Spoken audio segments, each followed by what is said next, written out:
আমিরুল মুমিনিন আমার জিন্দেগির হায়াতটাকে দুইটা ভাগে ভাগ করেছি। কয়টা ভাগ? কয়টা ভাগ? একটা অংশে দিনের বেলা আমি আল্লাহর বান্দাদের খিদমত করি, সেবা যত্ন করি। আরেকটা ভাগ বাইনাল্লাহ, আল্লাহর ইবাদত করি। মুসলমান জবাব দেন, কয়টা ভাগ করেছেন? একটা অংশ দিনের বেলা মানুষের খিদমত করেন। মানুষের খিদমত সবচেয়ে উত্তম খিদমত, কারণ মানুষ কার বান্দা। মুসলমান দিনের বেলা আল্লাহর বান্দার গোলামি করি, রাতের বেলা কার মুনাফিকতে করে, রাতের বেলা কার ইবাদত করে। আমিরুল মুমিনিন এইজন্য আমি রাতের বেলায় মানুষের দেখা দিতে পারি না। মুসলমান ইমানদার তারা এত ব্যস্ত মানুষ, এত চিন্তাশীল মানুষ, এত আমলদার মানুষ, মর্যাদাপূর্ণ মানুষ, কিন্তু আল্লাহকে সময় দেওয়ার মতো সময় তাদের আসিল কি নেই? তারা আল্লাহকে সময় দিতে কি দেয় নাই? কিন্তু আমরা মুসলমান, আমাদেরও আল্লাহকে সময় দেওয়ার দরকার আছে না নাই? মুসলমান কেমনে সময় দিবা? আমার হায়াতের মালিককে, আমার রিজিকের মালিককে। আমরা যারা নেতৃত্ব দেই, আমাদের নেতৃত্বের ভাগ দিয়েছেন কে? মুসলমান দুনিয়ার সব জায়গায় আমি সময় দিতে পারি। আমি প্রতিদিন সময়কে সময় ফেসবুকে কাটাইতে পারি, ইউটিউবে কাটাইতে পারি, দুনিয়ার সোশ্যাল জায়গায় কাটাইতে পারি, খেলা মঞ্চে কাটাইতে পারি, বিভিন্ন নাট্যমঞ্চ তৈরিতে কাটাইতে পারি, কিন্তু আল্লাহর কুদরতি কদমে সিজদার জন্য ৫ ওয়াক্ত সময় দিতে পারি না। বুঝতে হবে আমার আপনার চাইতে বড় জালেম আল্লাহ আসমানের নিচে জমিনের উপরে আর কেউ না। আমিরুল মুমিনিন হযরত ওমর রাদিয়াল্লাহু তাআলা আনহু সাইদ ইবনে আমির আল-জুহরি রাদিয়াল্লাহু তাআলা আনহুকে হিমসের গভর্নর নির্বাচিত করলেন। গভর্নর চলে গেলেন। মুসলমান পরিচালনা চলছে, রাষ্ট্র সংস্কার কাজ চলছে, সুন্দরভাবে আঞ্জাম দিচ্ছেন। হিমস নগরের কিছু ব্যবসায়িক মানুষ আমিরুল মুমিনিন হযরত ওমরের কাছে আগমন করেছেন, কেন্দ্রীয় দপ্তরে আগমন করেছেন মদিনায়। মদিনার মধ্যে আগমন করার পর আমিরুল মুমিনিন হযরত ওমর জিজ্ঞেস করেন, হিমসের মানুষের খবর নিতেছিলেন, হিমসের কি হালত? যে সাইদকে আমি গভর্নর হিসেবে নির্বাচিত করলাম, ওই গভর্নরের হালত জিজ্ঞাসা করতেছিলেন। মুসলমান ইমানদার এক পর্যায়ে ওই মানুষগুলো আমিরুল মুমিনিনকে ডাকিয়ে বলেন, আমিরুল মুমিনিন, আমাদের হিমসের মধ্যে কিছু গরিব মানুষ আছে, ওই গরিব মানুষদের জন্য আপনার কেন্দ্রীয় তহবিল থেকে যদি কিছু ভাতা দিতেন, কিছু মুদ্রা টাকা পয়সা দিতেন, আমরা তাদের কাছে পৌঁছায় দিতাম। হযরত ওমর রাদিয়াল্লাহু তাআলা আনহু বলেন, হিমসের যে গরিব মানুষ আছে, ওই মানুষদের একটা লিস্ট আমার কাছে দাও। মুসলমান হিমসের মানুষগুলো গভর্নরের কাছে লিস্ট নিযুক্ত করলেন, লিস্ট তৈরি করলেন। বলেন ধনী মানুষের লিস্ট নাকি গরিব মানুষের লিস্ট? যে লিস্ট তৈরি করলেন, এই লিস্টটা আবার আমিরুল মুমিনিন হযরত ওমরের কাছে তুলে দিলেন। হযরত ওমর ওই লিস্টের মধ্যে নজর দিলেন, একজন, দুইজন, তিনজন এইভাবে পড়তেছিলেন। আমিরুল মুমিনিন হযরত ওমর তাকে দেখেন সাঈদ ইবনে আমির আল-জুহরি, যাকে ওইখানে গভর্নর নিযুক্ত করেছেন, এমপি মন্ত্রী হিসেবে নিযুক্ত করেছেন, এই মানুষগুলো এই গরিবদের লিস্টের মধ্যে ওই গভর্নর সাঈদ বিন আমিরের নাম লিপিবদ্ধ করে দিয়েছে। মুসলমান ইমানদার, মন্ত্রী এমপিরা গরিব হয় নাকি গরিব হয়?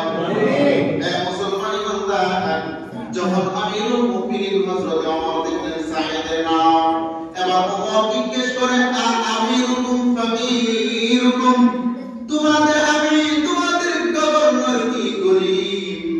মানুষগুলি জবাব দেয়, আমিরুনা আফকারুনা, আমাদের যে লিস্টগুলো গরিব মানুষের লিস্টগুলো আপনার হাতে তুলে দিলাম, এদের মধ্যে সবচাইতে গরিব হলো আমাদের গভর্নর সাঈদ ইবনে আমির। রাস্তায় মুসলমান, মুসলমান ইমানদার, গভর্নর ধনী না গরিব?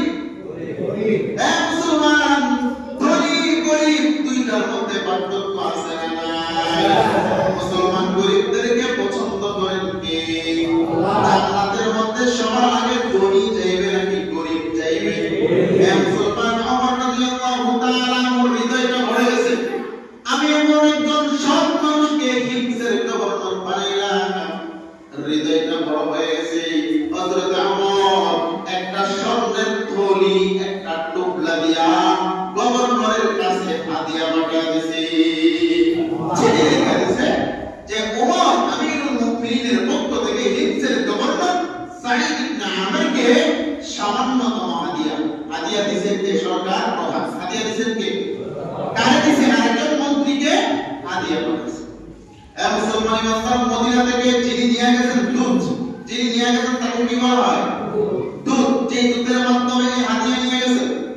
হাদিয়া যখন আমিরুল মুমিনিনের পক্ষ থেকে হিমসের গভর্নর সাঈদ ইবনে আমিরের কাছে নিয়ে গেছে, আমিরের হাতে যখন টোপলা দিছে, ঘরের মধ্যে ওই টোপলা ওই হাদিয়ার মুখটা যখন খুলছে, তাকায় দেখে এটার মধ্যে স্বর্ণ মুদ্রা।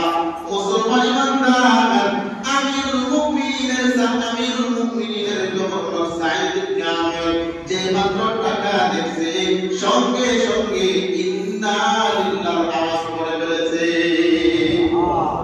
মুসলমান টাকা পাইলে, হাদিয়া পাইলে ইন্না লিল্লাহ বলে নাকি আলহামদুলিল্লাহ বলে? আবার বলে ইন্না লিল্লাহ বলে নাকি আলহামদুলিল্লাহ বলে? তো উনি কি করছেন? আবার বলে উনি কি করছেন? আমি আপনি হলে কি করতাম? আবার বলে আমি আপনি হলে কি করতাম? আলহামদুলিল্লাহ। আর ওনার ইন্না লিল্লাহ, এটার মধ্যে পার্থক্য আছে না নাই? পার্থক্য কি? বলতে হলেন আল্লাহর নবীর সাহাবী, আর আমরা হইলাম সাধারণ মানুষ। কারণ ঈমান যদি থাকে আমার মধ্যেও ইন্না লিল্লাহ আসবে। আমার ঈমানের যে হালত, এজন্য টাকা পাইলে আলহামদুলিল্লাহ আসে। কেন? আল্লাহ বরকত বাড়ায় দাও। যা পাইছি আরো বরকত, কথা কয় না, যা পাইছি আরো বরকত বাড়ায় দাও, জন্য কাছে চাই। কিন্তু সাঈদ কি চাইছে? ইন্না লিল্লাহ। যখন ইন্না লিল্লাহ বলছে, পাশের ঘরে তার বিবি ডাক দিয়ে বলেন, স্বামী আমার কেমন কি হয়েছে? আপনি এভাবে আশ্চর্যজনক ভাবে ইন্না লিল্লাহ বলেছেন। আমাদের আমিরুল মুমিনিন হযরত ওমর কি নিহত হয়ে গেছেন? বিবি জিজ্ঞেস করে, কি আমাদের আমির সাহেব কি নিহত হয়ে গেছেন, শহীদ হয়ে গেছেন? হযরত সাঈদ ইবনে আমির জবাব দেন, না, আমাদের আমির সাহেব শহীদ হয়নি। বিবি আবার প্রশ্ন করে, তাহলে কি আমাদের মুসলমানদের বড় কোনো কাফেলা যুদ্ধের ময়দানে সবাই শহীদ হয়ে গেছে? হযরত সাঈদ ইবনে আমির বলেন, না, তাও হয়নি। তাহলে কেন আপনি এভাবে আশ্চর্যজনক ভাবে ইন্না লিল্লাহ বলেছেন? সাঈদ ইবনে আমিরের যে জবাবটা ছিল, এই জবাবটা আল্লাহ রাব্বুল আলামিন তার ঈমানের মধ্যে এত সম্মান দিয়েছেন, এত শক্তি দিয়েছেন, যার কারণে তার জবাবটা ছিল এরকম, হে বিবি আমার আখিরাতকে ধ্বংস করার জন্য দুনিয়া আমার ঘরের মধ্যে হাজির হয়ে গেছে। বুঝাইতে পারছি? কি ধ্বংস করার জন্য? আমার কাছে কি ধ্বংস করার জন্য? আখিরাত। দুনিয়ার লেনদেন কি দিয়া হয়? আমল দিয়া হয় না টাকা পয়সা দিয়া? আমার বলে ওই টাকা পয়সা দিয়ে দুনিয়ার লেনদেন না আখিরাতের লেনদেন? দুনিয়ার লেনদেনের নাম কি? আমার বলে একসাথে বলে, দুনিয়ার লেনদেন যেটা করি এটাকে কি বলে? আখিরাতে যে লেনদেন চলবে ওটাকে কি বলে? নেক আমল। নেক আমল আর টাকা পয়সা। নেক আমলটা কি দুনিয়াতে আনতে পারবেন? দুনিয়ার টাকা পয়সা আসলে ময়দানে নিতে পারবেন? তাহলে দুইটার মধ্যে তফাৎ আছে কি নাই? এজন্য সাঈদ জবাব দিবেন, বিবি আমার দুনিয়াকে, আমার আখিরাতকে ধ্বংস করার জন্য দুনিয়া আমার ঘরের মধ্যে হাজির হয়ে গেছে। মুসলমান ইমানদার, এই যে টাকা পয়সা পাইছেন, এই টাকা পয়সা উনি গ্রহণ করছেন? আজ বুঝেন নি? উনি যখন টাকা পয়সা পাইছেন, উনি বলতেছেন, বিবি আমার এই টাকা পয়সার দরকার নেই, এই হাদিয়া দরকার নেই। মদিনার দুধ আমার ঘরে থাকতে থাকতে এই অর্থগুলো, এই টাকা পয়সাগুলো গরিবদের মধ্যে বিতরণ করে দেব। সুবহানাল্লাহ বলেন। আমি আপনি টাকা পয়সা পাইলে বিতরণ করতাম, বরং মেয়ের বাড়িতে, আমার বাড়িতে, কোথায় কি করবো না করবো এই টেনশন আমার মাথার মধ্যে ঘুরতো। কারণ আমরা হইলাম সাধারণ মানুষ, আর তিনি হইলেন আল্লাহর নবীর সাহাবী। তার ঈমান আর আমার ঈমানের মধ্যে তফাৎ এবং জমিন তার চেয়েও। এখন ওই যে দুধ গেছে, এই দৃশ্য দুধ দেখছে কি দেখে নাই? এই দুধ সরাসরি মদিনায় আসছে। আয়েশা বলেন, আমিরুল মুমিনিন, আপনি আমার কার কাছে পাঠাইছেন? সে তো ফেরেশতা, মানুষ আমি নির্ণয় করতে পারবো না। আপনি আমার কার কাছে পাঠাইছেন? টাকা পাইলে মানুষ খুশি হয়, কিন্তু আপনার যে দুধের, আপনার যে গভর্নরের কাছে গেছে, ওই গভর্নরের কাছে টাকা দেওয়ার সঙ্গে সঙ্গে ইন্না লিল্লাহ আওয়াজ দেওয়ার পরে তার বিবির প্রশ্নের জবাব দিয়েছেন। তারপরে আমার সামনে এই টাকাগুলো গরিবদের বাড়ি বিলি করে দিয়েছেন। হযরত ওমর রাদিয়াল্লাহু তাআলা বলেন, আমার সাঈদের কাছে আমি টাকা দিলাম, অর্থ দিলাম, আমি হাদিয়া পাঠাইলাম। আমার সাঈদ আল্লাহর নবীর সাহাবী, আল্লাহর গ্রহণযোগ্য বান্দা হয়ে গেছে। আমি মদিনা থেকে আমি সাঈদকে দেখতে চাই। কি বলেন? আমি মদিনা থেকে থেকে কাকে দেখতে চায়? সাঈদ বলে কোথায়? বলে সিরিয়ার হিমস নগরে। মদিনা দেখা থেকে তো সম্ভব নয়, মদিনা থেকে যাওয়া লাগবে কি লাগবে না? মুসলমান, আমরা সরকার প্রধান যদি আপনাদের কারো প্রতি খুশি হইয়া ঢাকা থেকে আপনার এলাকায় আসে, মানুষ জমা হবে কি হবে না? আপনার খুশি লাগবে কি লাগবে না? মুসলমান, মুসলমানদের শাসক আমিরুল মুমিনিন হযরত ওমর তার সেই সাঈদকে দেখতে যাবেন। মুসলমান হিমসের মানুষগুলো তাকায় আছে, হিমসের মানুষগুলো একসাথে জমা হয়ে গেছে। বলে মুসলমানদের শাসক প্রধান আমিরুল মুমিনিন হযরত ওমর হিমসে আগমন করবে। আমিরুল মুমিনিন হিমসে আগমন করেছেন। হিমসে যাওয়ার পর হিমসের মানুষগুলো একসাথে জমা হয়ে গেছে কাকে দেখার জন্য? আমিরুল মুমিনিন হযরত ওমরকে দেখার জন্য হিমসের মানুষগুলো একত্র হয়েছে। যখন শত মানুষ একত্র হয়েছে, আমিরুল মুমিনিন সবাইকে দেখলেন। আবার চিন্তা করেন, আমি দূর থেকে শুনলাম সাঈদ গরীব, আমি দূর থেকে শুনলাম সাঈদকে যে হাদিয়া দিলাম, এই হাদিয়াটা গরীবদের মধ্যে বিস্তার করে দিয়েছেন, গরীবদের মধ্যে বিতরণ করে দিয়েছেন। আমি আমিরুল মুমিনিন আমার নিজ হাতে সাঈদকে আমি হিমসের গভর্নর নির্বাচিত করেছি। আমি একটু মানুষদের কাছে জিজ্ঞেস করতে চাই, সাঈদ তাদের কেমন যোগ্য তোমার নেতা কিনা? আমিরুল মুমিনিন সবার মাঝে প্রশ্ন করার ইচ্ছা পোষণ করেছেন। আমি দূর থেকে শুনছি লোকটা ভালো, এখন যাদের খেদমত করে তাদেরকে জিজ্ঞেস করি সাঈদের ব্যাপারে তাদের কোনো বিচার বা মতামত আছে না? রাষ্ট্রপ্রধান একজন মন্ত্রীর সামনে নিয়ে এলাকার মানুষকে নিয়ে যদি এই বিচার বসায়, এখন বলেন তো যে মন্ত্রীর নামে বিচার দিতে বিচার বসাইছে, ওর কলিজায় বাড়ি থাকবো? ওর কলিজায় বাড়ি থাকবো? তোরা কি আমার আপনার মতো নেতা? আমিরুল মুমিনিন প্রশ্ন করে, এই হিমসের মানুষ, সাঈদের ব্যাপারে তোমাদের কোনো অভিযোগ আছে কিনা? কেউ দাঁড়ায় না, সবাই চুপ।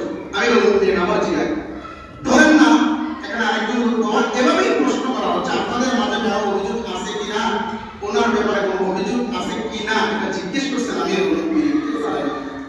এখন আমার একটা অভ্যাস কি, যে মসজিদের এক কোণে একটা টাইলস ভাঙা, এটা কেউ ধরেনি, একজনের তাকাইছেন, তাকানোর পরে আরেকজনকে ডাক দিয়েছেন, উনি আরেকজনকে ডাক দিয়েছেন, আস্তে আস্তে কয়েকজন মানুষ একটা জমা হয়েছে। প্রথমে কোনো অভিযোগ ছিল? টাইলসে ভাঙা প্রথম কোনো অভিযোগ ছিল? কোনটা যে একটু সমস্যা, এটা কারো অভিযোগ ছিল? যখন আপনি দেখছেন তাকায় রয়েছেন, আরেকবার পিছনে দাঁড়াইছে, আরেকবার পিছনে দাঁড়াইছে, কি না কি দেখতেছে, কি না কি কলিজা, কি না কি মিষ্টি ও বিরিয়ানি খাওয়া হইতেছে, ওর সাথে আরো কয়েকজন জমা হইতে হয় না? এখন সাহস পেলে মুরব্বি দাঁড়াইছে। আমিরুল মুমিনিন আমাদের গভর্নরের ব্যাপারে আপনার কাছে অভিযোগ আছে। একজন যখন দাঁড়াইছে, সাথে সাথে আর দুজন দাঁড়াইছে। কয়জন ছিল? প্রথমে কয়জন দাঁড়াইছিল? প্রথম কেউ দাঁড়ায়নি, প্রথম প্রশ্নে, দ্বিতীয় প্রশ্নে দাঁড়ায়নি, তৃতীয় বা চতুর্থ প্রশ্নে কয়জন দাঁড়াইছে? তার দেখা দেখি আর কয়জন হয়েছে? কয়জন?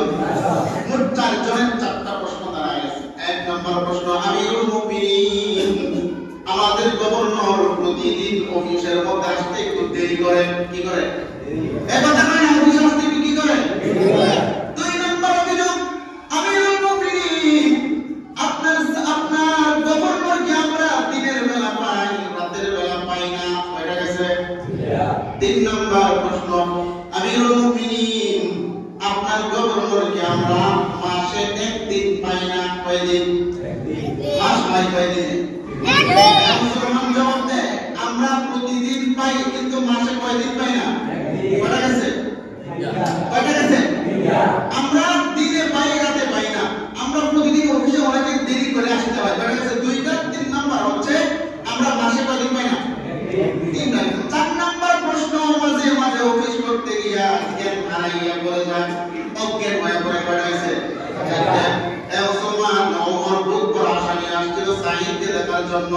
যখন এই অভিযোগ আসছে, বলেন তো দেখি ওমরের মন খারাপ হইছে না ভালো হইছে? কার ব্যাপারে আইলাম? মানুষ মাইয়া দেখতে যায়, এমন ভাবে ঘটকরা উপস্থাপন করে মনে হয় যে ওর চেয়ে সুন্দরী দুনিয়াতে আর কেউ নেই। যখন দেখতে যায় তখন যদি সুবিধা মতো না হয়, মেজাজ গরম হয় কি হয় না? কষ্টটাই উল্টা ভাবে বললাম আর কি, মেজাজ গরম হয় কি হয় না? আমিরুল মুমিনিন আসছে বড় আশা নিয়ে সাঈদকে দেখার জন্য, যখন অভিযোগ পাইছে বলেন মন খারাপ হয়েছে না ভালো হয়েছে? আমিরুল মুমিনিন সাঈদ ইবনে আমিরকে জিজ্ঞেস করেন,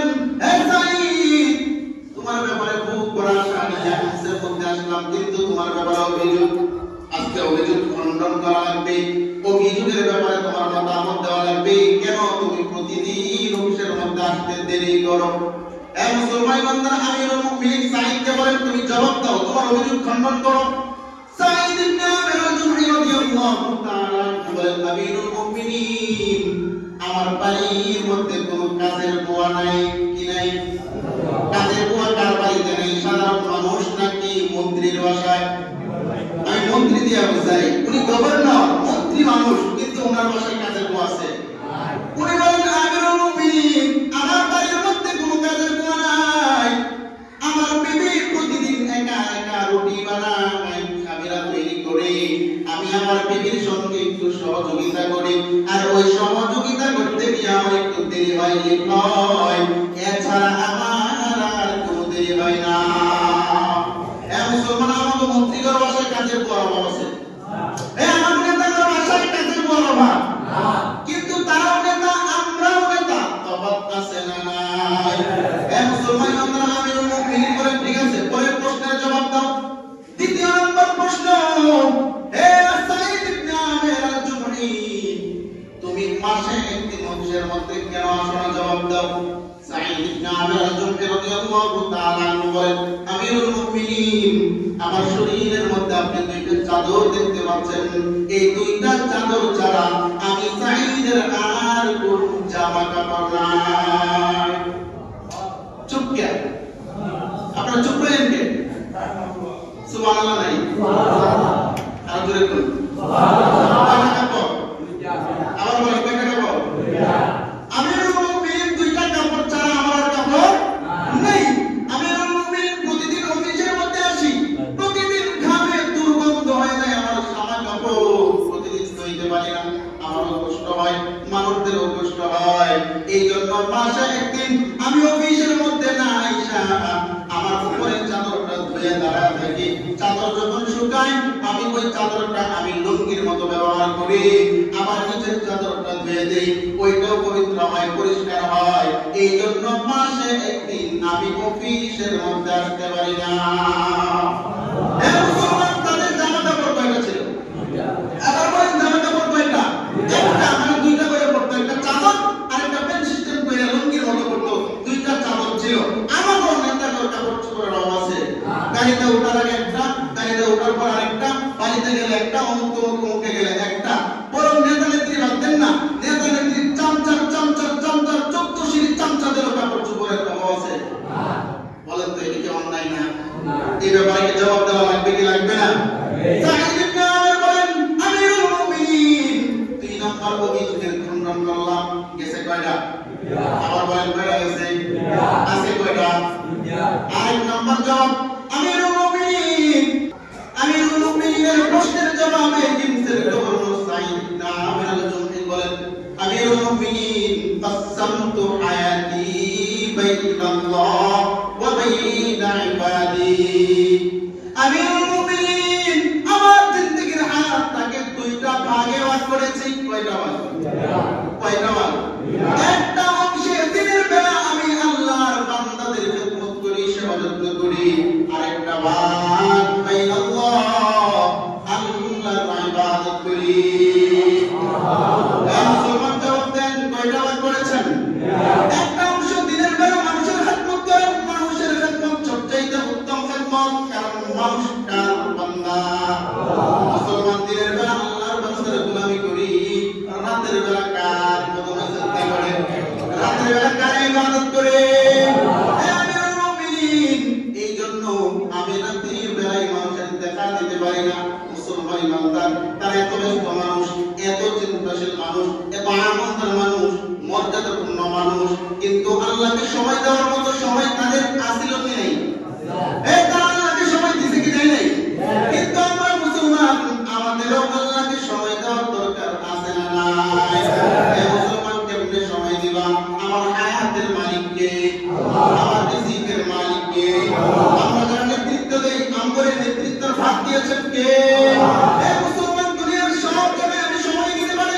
আমি প্রতিদিন সময়কে সময় ফেসবুকে কাটাইতে পারি, ইউটিউবে কাটাইতে পারি, দুনিয়ার সোশ্যাল জায়গায় কাটাইতে পারি, খেলা মঞ্চে কাটাইতে পারি, বিভিন্ন নাট্যমঞ্চ তৈরিতে কাটাইতে পারি, কিন্তু আল্লাহর কুদরতি কদমে সিজদার জন্য 5 ওয়াক্ত সময় দিতে পারি না।